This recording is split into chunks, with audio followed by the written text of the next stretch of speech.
right, Algebra, so good afternoon. We're starting something new today. We're going to start factoring. And the first way we're going to factor is by GCF, which is going to take you back to 5th grade, 6th grade, where you were finding greatest common factor. And basically, the way you did it back then is the way you're going to do it now. I'm going to look, if you look at number 1, I'm going to look at my numbers, and I see a 16 and I see a 4. Well, what do they both have in common? Okay, well, they have a 4. So I'm going to put a 4 right here. Then I'm going to look at my p's. Well, I have a p to the 4th and I have a p to the 3rd. Well, both of them contain a p to the 3rd, so I'm going to put a p to the 3rd right here. So that is their greatest common factor because they both have a 4 and they both have a p to the 3rd in there.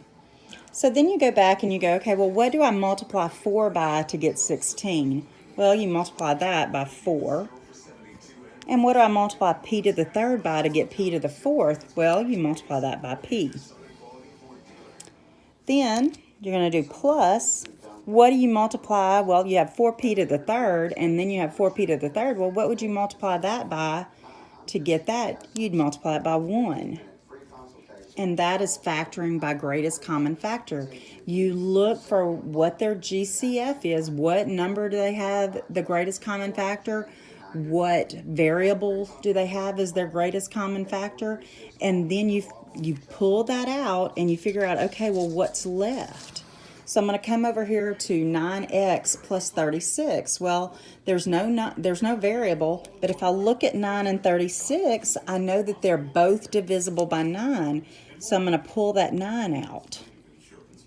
Well, what do you multiply 9 by to get 9x? Well, you multiply 9 by x to get 9x. Then what do you multiply 9 by to get 36? Well, you multiply that by 4. And so factored, this would be 9 times the quantity x plus 4. So it's kind of like we're undoing what we did when we were multiplying monomials last time. So we're kind of undoing that in this first little lesson. Okay? Let's take a look at this one. 63 plus 45b. Well, I don't have any variables in common, so I know I'm not going to pull a variable. But if I look at 63 and 45, I know that both of those are also divisible by 9. So I'm going to pull a 9 out of there. 9 times what gives me 63? Well, 9 times 7 gives me 63. 9 times what gives me 45? Well, that's 5. And I still have the b, so it'd be 9 times 7 plus 5b, the quantity 7 plus 5b in parentheses. Okay? You look for what their greatest common factor is, you pull that out, and then you see, okay, well, what's left when I pull that common factor out? Okay, look at number 4. Number 4 is 6n to the 3rd minus 3n to the 5th. Well, if I look at just the 6 and the 3, and the negative 3 rather, I know that they both have a 3 in common, so I'm going to pull that out. Then I see n to the 3rd, n to the 5th. Well, I know that n to the 5th has an n to the 3rd in it, so I'm going to put n to the 3rd out here. And then I'm going to see what's left. Well, 3 times 2 would give me that 6. I already have n to the 3rd, so I don't need to do anything there.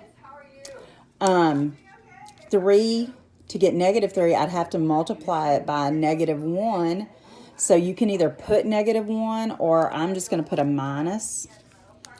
And n to the 3rd, to get n to the 5th, I would need to multiply by n to the 2nd. So I would have 3n cubed, because that was my GCF for those two, times the quantity 2 minus n squared, because that's what I had left once I pulled my GCF out of there. Okay? All right, we're going to do 2 more today. Okay, negative 6r to the 5th minus negative 6r to the 4th. Well, both of them have a negative 6 in them, so I'm going to pull that negative 6 out. And then both of them have an r to the 4th, so I'm going to put r to the 4th out. Negative 6 doesn't need to multiply anything. It's already there. R to the 4th times an r would give me r to the 5th. And then I don't need to multiply anything. So, because I already have a negative 6r to the 4th, so I'm going to put plus 1.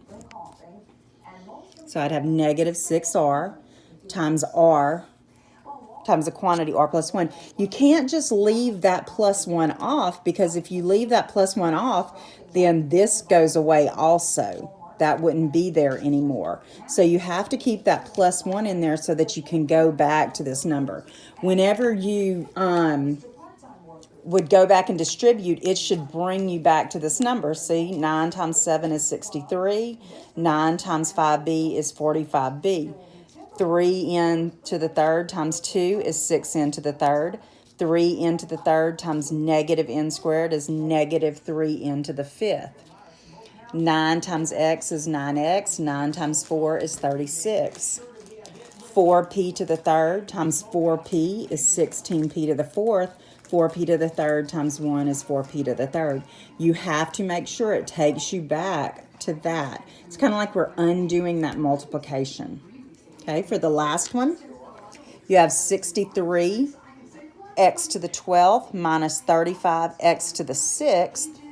So if I look at 63 and 35, the number I know they both have in common is they both have a 7 in common. So I'm going to pull a 7 out. Whoops.